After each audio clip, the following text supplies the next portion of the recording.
अगुणे MNA सरदार मीर ख़ालिद अहमद ख़ान लुंड जो फर्ज़ंद सरदार ज़ादा मीर नूर मोहम्मद ख़ान लुंड पारां मुख़्तलिफ़ ॻोठनि ऐं शहरनि में उज़र ख़्वाहिनि जो सिलसिलो जारी आहे।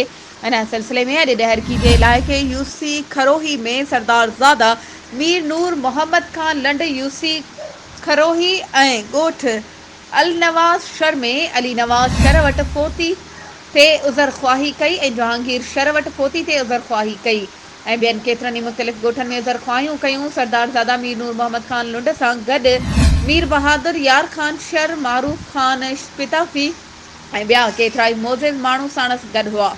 उन खां बाद में ॻोठ पुराणो शर में मीर मोहम्मद शर ऐं अरबाब शर जी चांहि जी दावत ते सरदार ज़ादा मीर नूर मोहम्मद ख़ान लुंड शिरकत कई। होॾां वापसि ईंदे सरदार ज़ादा मीर नूर मोहम्मद ख़ान लुंड यारी लुंड में फरमान अली लुंड जी चांहि जी दावत में शिरकत कई। सरदार ज़ादा मीर नूर मोहम्मद ख़ान लुंड जे पहुचण ते लुंड बिरादरी पारां शानदार इस्तक़बाल करे गुलनि जी बरखा करे सिंधी अजरक पाराया विया।